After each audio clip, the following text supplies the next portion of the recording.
Goeiemôre, dit is dan vandag 5 Februarie 2026. Ons moet lees in 83 besig van die groot Johannes Evangelie boek 3.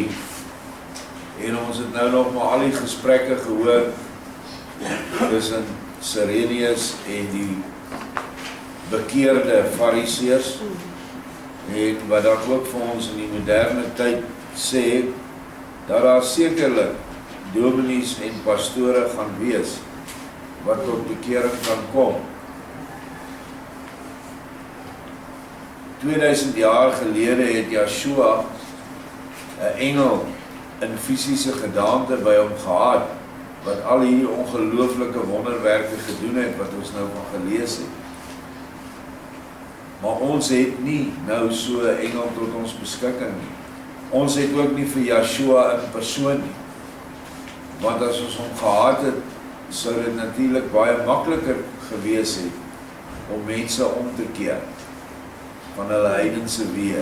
Maar ons sal nou deur die Gees, deur Yeshua in ons te laat manifesteer, wat slegs kan gebeur as ons tempels rein en skoon is, vir hom om daar binne te woon en daar binne werke, kragtige, bonatuurlike werke te verrig.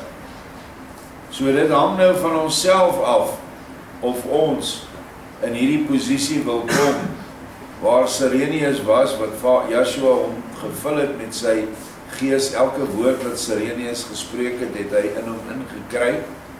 Maar ons kan dit ook kry, al is Yeshua nie teenwoordig nie. En daar sal dan sekerlik van hierdie herders wat in die kerke vassit, sal dan sien dat daar geen toekoms meer vir die kerk is nie. Net soos wat hierdie Fariseërs gesien het, daar is niks meer met die tempel te doen nie. Die tempel het te sleg geword. En ek kan dit vandag ook sê, die meeste kerke het te ver weggegaan van die waarheid af. Dat jy kan nie so 'n ding omkeer nie. Jy kan hom nie verander nie. Jy kan hom net heeltemal afbreek en 'n nuwe een bou op 'n ander plek. En dit is wat Yeshua ook sê, dat ons die geestelike huis eerste moet afbreek. Ek het baie mense al hier gehad wat gesê het, kom ons gaan blaas die kerke op. Ons moet hulle in hulle maai inskiet. En die ander ene sê, dan skiet ons die dominee dood. Ja, ek het sulke mense hier gehad. Ek het hulle almal gevra om te loop. Ek het ook met graagte gedoen het, want hulle het gesê, ek is 'n passivist. Ek is nou nie iemand wat nou wil oorlog maak nie. Die Bybel sê ons moet oorlog maak. Die Bybel sê jy moet veg met die tweesnydende swaard van die mond, wat Yeshua is. Hy is die tweesnydende swaard, en hy swaard moet in jou mond wees. En eerste moet jy geestelik hierdie mense se skanse wat om hulle is, moet jy afbreek. Jy moet vir hulle deur woord vir hulle sê dat hulle met leuns besig is. En jy moet vir hulle die gruwels wys. Dan eers kom hy uit. En dan kom hy los. Maar as ouens nou gaan, jy kan ons nou dink as ouens wat die waarheid het, nee, sê nou maar, die waarheid van ons herkoms. En jy begin nou kerke opblaas. Jy gaan die grootste vyand van hierdie mense in die Christendom word. Want jy het nie 'n ander huis vir hulle gebou nie. Yeshua sê, wat ek vanmôre gelees het in boek 10, jy moet eers 'n ander huis bou, voordat jy die ou huis afbreek. Want dan het jy 'n plek om in te gaan woon. So ons moet geestelik nou vir hulle 'n huis aanbied om in te woon. En daardie huis se naam is eenvoudig net een woord, Yeshua. Yeshua's liefde. En as hy eers daar is, dan kan 'n mens die ou huis in hom afbreek, en dan ook sal hy ook nie omgee as die kerke dan tot niet gaan nie. So ons is vandag nog in dieselfde posisie as hierdie mense. Dit gaan net meer verg vir ons om reg te kry wat hulle reg gekry het. Ons lees dan hoofstuk 1:5-6, die oor die verantwoordelikheid van die mens, 'n les wat ons almal nou kan bybaat. Dan gaan almal blymoedig na Sireneus toe en vra hom wat hulle in die opsig moet doen. Hulle wou nou na Yeshua toe gaan, maar hulle is bietjie skrikkerig. Toe sê hulle nee, hulle sal eerder na Sireneus toe gaan, want hulle ken hom nou. En Sireneus sê, dit sal meer gepas wees, as u in geheel nog iets wat afwag, is nou om na Yeshua toe te gaan. En in plaas daarvan, in u harte, baie nader na hom te gaan. Hy sal wel self na u toe kom, en self aan u sê, wie hy is, en wat u moet doen. Voorlopig kan ek u in elk geval sê, dat u op 'n goeie spoor is. Nou, hulle het hom nou al so vermoed wie hy is, van die mense wat daar teenwoordig is. Want, dat die groot Elohim mens, homself beslis hier sou ophou, kon hy reeds uit ons aanwesigheid uitgemaak het. Vir iets onbelangrik, sou ons nie byna 3 dae lank hier gebly het nie. En dit is ook vir ons 'n les. Kom in jou hart nader aan Yeshua, en dan kom hy self na jou toe. En jy kom nie in jou hart nader aan hom deur daagliks of sondaglikse kerkbywoning nie. En geld in 'n kassie gooi nie. Dis nie met die hart nie. Met die hart kom jy nader aan hom as jy diep gaan in meditasie. En jy besef wie hy is, wat hy vir ons gedoen het. Stel jouself by sy geboorte. Bedink die wonderwerk van die geboorte en van die wyse manne wat aangekom het. En die skaapwagters wat begin sing het en die engele wat saam gesing het. Bedink dat die hele skepping stil gestaan het soos Yeshua se kop gekroon het. Alles het gaan staan. Die wagters, die herders, se hande het verstyf, wat na hulle kos na hulle mond toe bring. Die bokkie wat gespring het, het so stil gestaan. Die riviere het opgehou loop. Alles, toe Yeshua gebore is. Dan besef jy wie hy is, en dan word jou hart ryper, om hom nader aan jou te bring. Die kruisiging, daai hele gebeure, kan jy oor en oor lees, en jy kan jou indink, in verbeelding, hoe dit gelyk het, wat daar aangegaan het. En dan kom jy nader aan hom in jou hart, want jy besef, wat het hy vir jou en my gedoen. Dit is hoe om in jou hart nader aan hom te kom. En dan as jy huil, en die trane stort, dis reg, dit moet so wees. Want dit wat hy vir ons gedoen het, is iets om van vreugde te huil, maar ook met medelee oor wat hy vir ons moes ly. Ons gaan verder. Hy is dus hier, daarvan kan u nou heeltemal van seker wees. Nader hom egter eers in u hart, en ek het dit verdik, neem ook 'n ernstige besluit, om al u ou gewoontes en sondes grondig af te lê. Dan sal hy weldra na u toe kom, en u die goddelike opdrag gee, wat u in die toekoms sal moet doen. Baie belangrik vir ons, lê daai ou goed af. Jy kan nie dit saamsleep nie. Hoofsaaklik hier die geestelike valshede wat hulle nou in die tempel al vir hulle hele lewe geleer het. Hy is inderdaad die een waarvan u self dink dat hy dit is. Kyk na hom en dink. Hy is Jahwe self as mens onder die mense. Hy is wat hemel en aarde geskaap het en alles wat daarin en daarop is.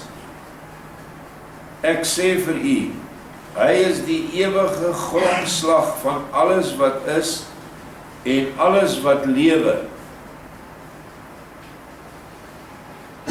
In die ondeurgrondelike mag van sy wil bestaan die hele oneindigheid. Al die mag van die engele is slegs 'n suggie uit sy mond, en al die lig is van hom afkomstig.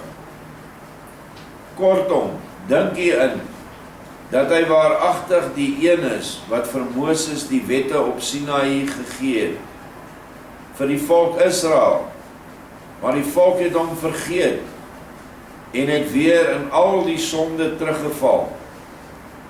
Nou kom hy om sy volk weer op te rig en vry te maak van alle sielsiektes. Vandag is ons sekerlik baie meer besmet met sielsiektes van allerlei soorte. Want as die siel op 'n verkeerde pad is, dan is die siel siek. En dit is die probleem met die skynligte. Die mense wat in die skynlig wandel, dink dit is 'n regte lig. En jy kry hom bitter moeilik oortuig. So sal jy baie moeilik 'n dopper uit sy kerk uitkry. Nog meer moeilik is dit om 'n AGS ou uit sy kerk uit te kry, want hy ervaar goed wat hier gebeur. En hy glo dis die waarheid. En dit is 'n skynlig wat deur wie gebring word? Deur een van Satan se engele. En dit is ons probleem, is dat die mense het nie die werklike aansporing om by Yeshua uit te kom nie. Ja, as jy hom vra, hy glo in Jesus, hy glo hy het vir my gesterf, hy glo al daai goed. Maar dit is 'n gewoonte waarin hy groot geword het. En dit is maar deel van sy daaglikse bestaan. Vir Yeshua moet jy lief hê deurdat jy besef wie hy is. Soos wat Sirenius nou hier getuig het. Al die lig is van hom afkomstig. Alle lig, geestelike lig, sodat hy kan self sê, ek is die weg, die waarheid en die ewige lewe.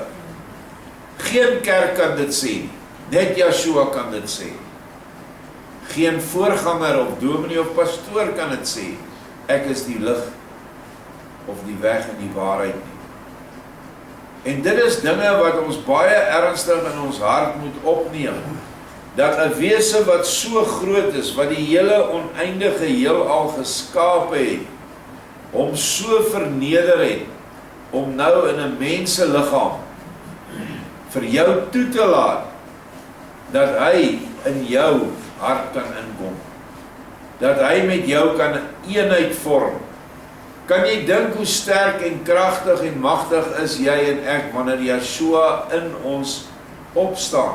Ek dink nie ons kan nie, want dan is ons medeskeppers van lig, en ons kan lig bring in mense se lewens. Dit gaan dan baie makliker wees om duistere magte uit te dryf, baie makliker wees om siekes te genees, wat ook maar 'n duisternis is wat ingekom het in die vlees en in die siel. Dit is die dinge wat jy stil moet sit en bedink. Wie jy verwerp wanneer jy Yeshua een kan sit, of hom net bedink saam met al jou ander dinge. En veral wanneer jy 'n geloofsbelijdenis aflê, ek glo aan 'n algemene Christelike kerk, en dan aan 'n Vader, 'n Seun en 'n Heilige Gees. 4 entiteite wat jy jou loyaliteit by sweer, terwyl daar net een is. Ek glo met my hele siel, my hele hart, my hele verstand aan Yeshua, en dat Vader God Gees in hom gemanifesteer het. En nou regeer hy die hele heelal vanuit 'n wese wat hy self vir hom geskep het en verheerlik het, wat ons as mense kan aanskou. Want voorheen kon hy nie deur 'n engel eers aanskou word nie, die engel brand uit. Wat nou nog van 'n sondige mens? Dis hoe groot hy is. En dit is hoekom hierdie inligting vir ons so belangrik is, want dit skerp ons weer op. Vers 7, hy dra 'n rooskleurige gewaad om te toon hoe baie hy nog altyd sy volk lief het. Rooskleurig is 'n mengsel van rooi en wit, is ek reg? Ja, spiek. En die liefde is rooi en die wysheid is gewoonlik wit. Maar met die wye blou mantel gee hy aan dat hy ook tot ons, die heidene, gekom het, om ook vir ons tot sy kinders om te vorm. Die mantel omvat die hele wêreld en daartoe behoort ook al die heidene. Nou ja, hier moet ek seker 'n bietjie verklaar en beskryf vir die Israeliete wat by ons is in ons groepe, want hulle het hierdie geharde, rigide gedagte dat Yeshua net vir 'n sekere klomp mense gekom het, en hulle haal genoeg verse uit die Bybel uit, en dit is daar, dit staan so, ek het slegs gekom vir die verlore skape van die huis van Israel. Maar waarvoor het hy gekom vir die verlore skape van Israel? Hy het gekom om vir hulle koningskap te gee. En dit word bewys in Openbaring 7, dat die nuwe stad Jerusalem, wat die koningskap huis is, wat opgerig word, bestaan uit 12.000 mense van elke stam van die huis van Israel. Dit is so. Maar nadat hulle verseël is, sien hy ook talle mense uit alle volke, tale en nasies. En dit sê dan vir ons dat daar 'n ander bedeling is as die koningsbedeling alleen. Die koningskapbedeling is vir Israel. Want net nadat Yeshua die woorde uitgespreek het, ek het slegs gekom vir die verlore skape van die huis van Israel, toe hardloop 'n Kanaanitiese vrou agter hulle aan, en sy skree, seun van Dawid, help my, help my. So erg dat die apostels vir Yeshua vra, kan ons hulle stil maak? En hy laat haar toe na haar toe kom. En sy sê, meester, ek hoor wat jy sê, jy het net gekom vir die verlore skape van die huis van Israel. Maar kan die honde nie ook van die krummels eet wat van die tafel afval nie? Nou wat bedoel sy daar? In die ou Bybels het gestaan hondjies. Die Kanaaniete was algemeen bekend onder die mense van daai tyd. Hulle het na hulle verwys as honde. Dit is nou maar so. Daar was ander nasies wat hulle verwys het na as varke. En dis hoekom Yeshua sê, moenie die evangelie of dit wat van die heiligheid apartheid is vir die honde en die varke gee nie. Want hy sê ook wat hulle daarmee gaan doen, hulle gaan dit verniel. Dis uit die aard van die saak nie honde en varke nie. Dis simboliek vir nasies wat daarmee geassosieer word. En toe sy sê, maar kan sy van die krummels eet wat van die tafel afkom? Toe sê Yeshua vir haar, groot is jou geloof, laat dit wees soos wat jy dit wil hê, jou kind is nou genees. Want haar kind was besete, haar kind was in die mag van Satan, en daar is die tweede bedeling. Die een bedeling is koningskap vir Israel, en vir al die oorige nasies is daar 'n beleid, of kom ons sê, 'n verlossingsplan van bevryding van Satan. Ons noem dit nou dat ons die siele leer ken, dit is 'n rypwording. Hulle moet ryp word op hierdie aarde. Bedoelend, hulle moet in hulle eie gemeenskappe moet hulle in die liefde kom. En dan sal die liefde hulle ryp maak, en die liefde sal hulle dan verlos van die bose. En dan sal hulle oorgaan na die ander kant toe, in 'n beter opset, as wat hulle was. Maar nie koningskap nie nou al vir hulle nie. En hierdie boodskap van dat daar 2 verlossingsplanne is, staan duidelik in Ester. Ek dink in Ester 10, ek het nou nie die vers nie. Daar is 2 bedelings, een vir die volk van Israel, en 'n ander een vir die oorige nasies. En dit is iets wat ons mense nie wil raak sien, wat vanuit die Israel geleedere kom nie. Hierdie verlossingsplan van Vader is so groot, dat selfs die diere verlos word. Selfs die plante gaan 'n ander vorm aanneem. Gras gaan nooit meer verwelk nie. Bome gaan 12 maal 'n jaar vrugte gee, dit staan in die Bybel. En ek dink in Esegiel. En die os eet saam met die leeu strooi, dit staan in die Bybel. En 'n kind speel by die gat van 'n adder. Die slang sal hom niks maak nie. Want al hierdie dinge het verlossing gekry, bevryding van die bose. Nou hoekom sal Vader dan tussen Israel en die diere nie die ander wat tussenin is wat nie Israel is nie ook help nie? Natuurlik gaan hy hulle help, want alles leef vir ewig. En hy het gekom om die hele materiële wêreld op te los.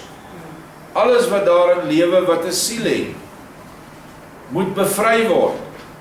Uiteindelik sal hierdie hele aarde net soos 'n ou verdroogde appel oorbly, met die ou bietjie verharde substans van dit wat nooit sal kan bekeer nie. En ek dink vandag as ek moet 'n voorbeeld neem, al hierdie goed wat nou met hierdie Epstein files uitkom, ek dink nie daai goed wat daar is, wat daai dinge doen, wat babas verkrag, babas slag, babas se bloed drink, lewendig doen hulle dit, sodat daai baba moet skree. Ek dink nie daai goed kan ooit verlos word nie. Ek dink dis van daai harde substans, wat Vader dan sê, dan vat ek daai appel en ek gooi vir hom so ver weg van my aangesig af, dat hy vir ewig en ewig al verder gaan. Al meer in die duisternis in. En dit is die verlossingsplan wat hier vir ons in sy klere duidelik word.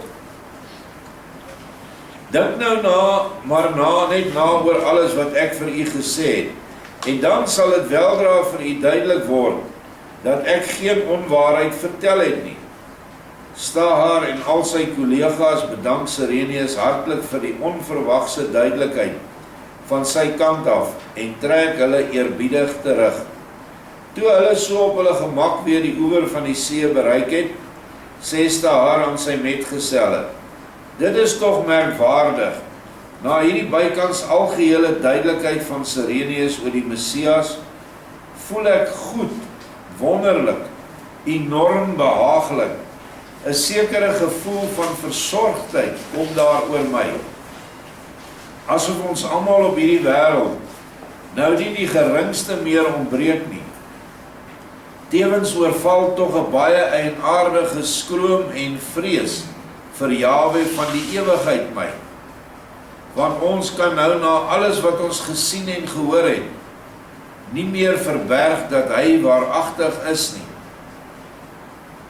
Wat Sirenius van hom gesê het, 'n gesprek met hom sal nou 'n baie afsonderlike gewaarwording vir ons wees.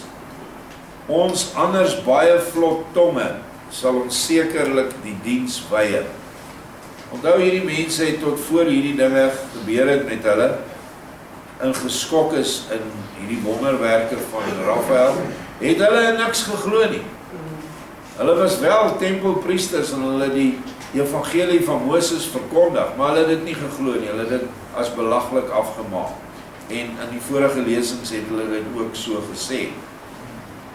Dan sê 'n werklik moedige man uit die groep van 50, ja, Ja, jy het werklik baie korrek en waar gepraat, maar ek dink tog die volgende. Ons kan tog niks daaraan doen dat ons mense is nie. Want ons het onsself beslis nie self op die wêreld gesit nie. Ook is ons nie aanspreeklik vir al ons lewensomstandighede, waardeur ons diegene geword het wat ons was nie. Ons ouers, ons opvoeding en die daardeur ontwaakte behoefte aan elke soort dan ook, het daarmee saamgewerk. As ons kinders sou wees van arme dorpelinge, sou ons seker dit geword het wat ons ouers was. Maar Elohim het ons kinders van baie aansienlike en ryk ouers laat word. Hulle het ons in die tempel laat opvoed en ons daarna heeltemal aan die tempel gewy. Daarvoor kan ons tog onmoontlik aanspreeklik wees. Dat ons dit geword het wat ons was, het tog seker ook met die brede wete van die wil van die Almagtige gebeur. Dat ons onsself toe baie veroorloof het wat nie volgens die wette heeltemal in orde was nie, was natuurlik ons eie werk gewees. Maar daarby het ek tog altyd gedink, as jou ouers 'n visser van jou gemaak het, wat nou kommervol in sy lewensonderhoud moet voorsien, sou daar tog nie baie gebeur het, wat 'n mens homself, deurdat hy goed versorg is, toegelaat het nie, omdat 'n goed gevoede vlees en bloed hom altyd aandryf. Daarom is ons tekortkomende teen die wet, wat vir 'n deel 'n gevolg van die omstandighede waarin ons deur geboorte en opvoeding beland het. As die groot Messias nou na ons toe sou kom, sou ek in sekere sin heeltemal sonder angs en spesiale skroom met hom kon praat, want ek kan nie minder wees as wat ek is nie, en hy seker ook nie meer as wat hy van ewigheid tot ewigheid is nie. Sê eers openlik, kan 'n boom iets daaraan doen, as hy deur die storm geweldig heen en weer geskit word? Of is dit die skuld van die see, wanneer moedswillige windvlae 'n gladde spieël omwoel, en maak dat die een golf die ander soos 'n roofdier sy prooi verslind? Of kan die swakke riete delp, as hy deur die golwe na alle kante toe omgebuig word? Ons is geen oerkrag nie, en is afhanklik van allerlei verborgde kragte wat op ons inwerk. Wat het jy aan 'n goeie en ernstige wil om nooit te val nie? As die brug waaroor jy moet gaan, sonder dat jy dit weet, bouvallig geword het, en die oomblik instort wanneer jy baie onskuldig daaroor loop. Wat is die lewe? Watse steunpunte het dit waarop ons met sekerheid kan bou?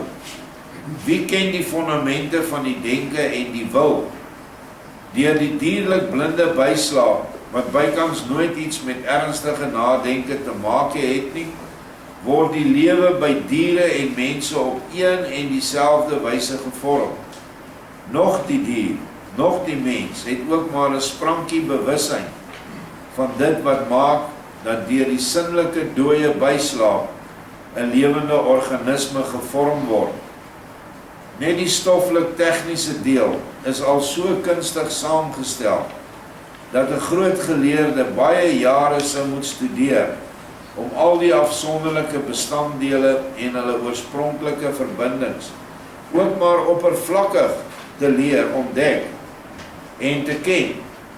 Maar dan eers het hy die masjien voor hom. Waar is dan nog die prinsip van die lewe self? Hoe werk dit saam met die masjien en hoe bedien dit hom en sy tallose onderdele? Nou ja, hierdie beredenering van hierdie mens is nou 'n regte beredenering van 'n wêreldmens wat nou basies sê, ek is nie hier omdat dit my wil is nie.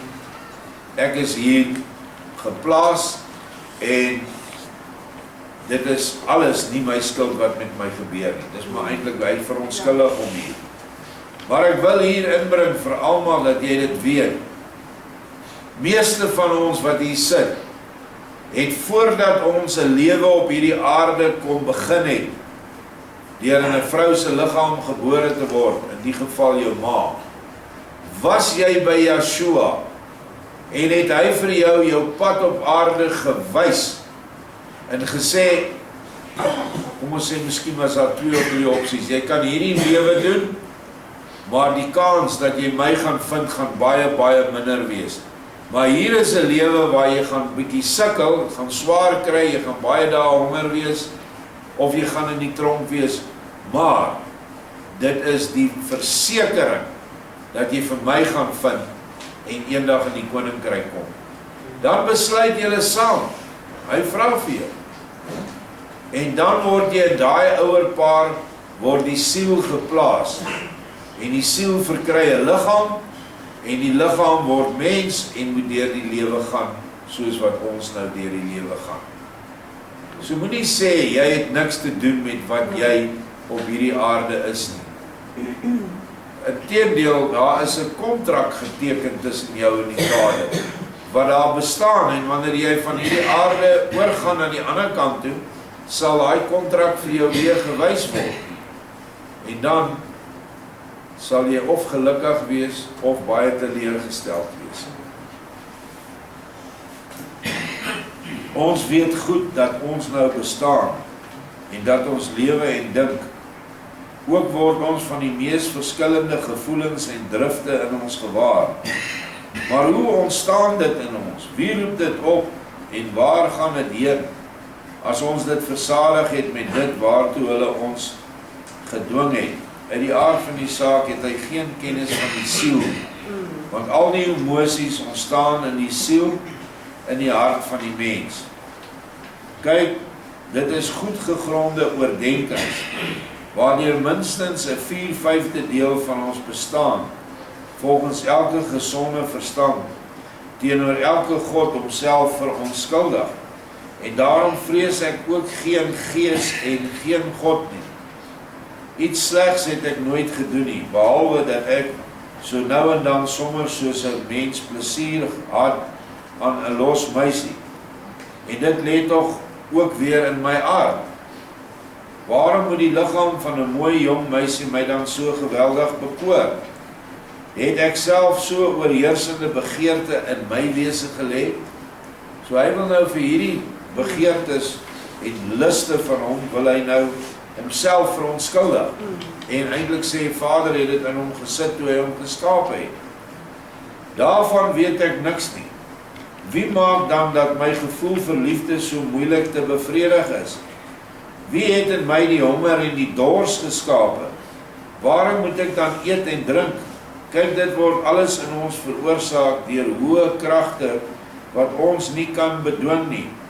Tot op 'n sekere hoogte kan ons onsself wel verloon. Bokant hierdie hoogte hou dit egter op. Maar as dit nou so is, watter verstand, reiner as myne, en welke wysheid kan dan in staat wees om my, vanweë my toestand en my doen en late, voor 'n streng oordeel te daag? Seker nie van 'n mens wat net so helder dink soos ek nie, en nog baie minder van 'n allerhoogste en stralende Elohim of God. Waarom sou ek dan so kinderagtige angs hê vir 'n God? Dus daar sê vir hom, maar daar staan tog geskryf, dat die mens Elohim moet vrees, omdat Elohim almagtig en die mens erg onmagtig is, en hom nooit kan versit teen Elohim nie. Hierdie woord vrees het ons nou gekyk in die skrif, en daar is eintlik 'n beter woord wat vir vrees God is, hê ontzag vir hom. Dieselfde is dat jy jou ouers moet vrees. Dit maak nie sin nie. Jy moet ontzag vir hulle hê, waar daar 'n sekerlike vrees emosie teenwoordig is. Maar dis nie soos vrees 'n giftige slang nie, of vrees iets anders wat gruwelik is nie. Die spreker sê, heeltemal korrek, hy moet Elohim vrees. Dit is egter maar net 'n boodskap vir die morele mens, maar nie vir die hele mens in al sy lewensfunksies nie. Maar selfs hierdie vrees is eintlik maar net 'n vrees uit liefde, wat in 'n sekere opsigte vir die vrye wil van die mens dien as lewensleidraad. so is die kinders hulle ouers uit liefde vrees, of dan nou, as ons die woord ontzag het. Maar vra eers vir 'n God 'n verbod op die asemhaal, of die spysvertering, of die polsslag, of die veroudering, of die groei van die hare, van die naels, of die ryk en die proe, en die ondergang van lus en pyn. Welke God met enige wysheid sou dit doen? Waar het ons dan 'n maatstaf om presies af te meet, waar die mens binne sy morele perke, los van alle noodsaaklike lewensfunksies, 'n konkreet vasgestelde standpunt het, en inneem ten opsigte van die dink, wil en handel. Nou, uit die aard van die saak het hierdie ou nou al lank al vergeet van die gebooie van Moses. Want dit is wat ons het. Ons moet aan sy gebooie dink en dit onderhou. Dan het ons 'n morele kompas. Wie ken die drade waarmee die natuurlike lewe saamhang, met die op homself heeltemal vrye, suiwer geestelike lewe? En wie weet in hoeverre die natuurlike lewe hom, onbelemmerd deur hierdie drade, as 'n selfstandige heeltemal kan beweeg? Ja, 'n mens sien wel dat elke mens in 'n bepaalde opsig vry is.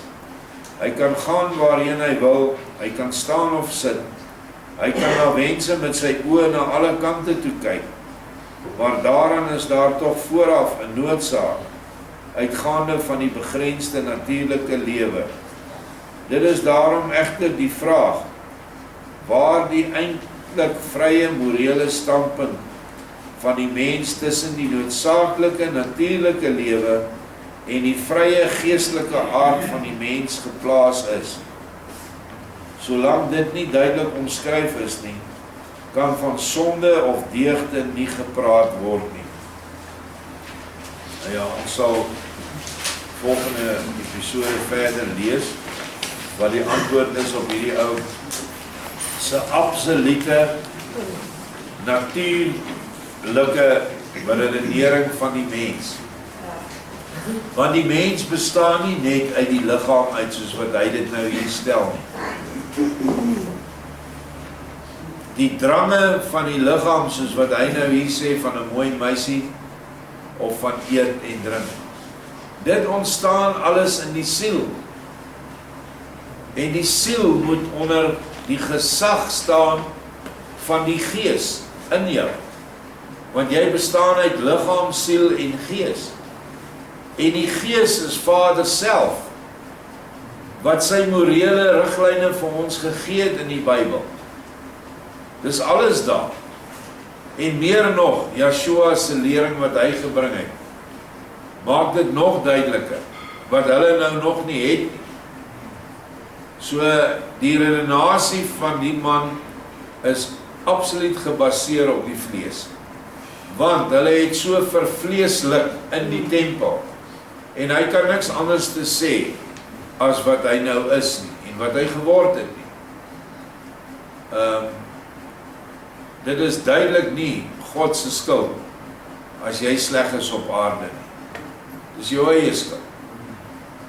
Want in elke mens is die beginsel van reg en verkeerd in jou geplaas. Al is jy nie 'n groot geestelike held nie, weet jy dat 'n mens nie met 'n kind gemeenskap moet hê nie.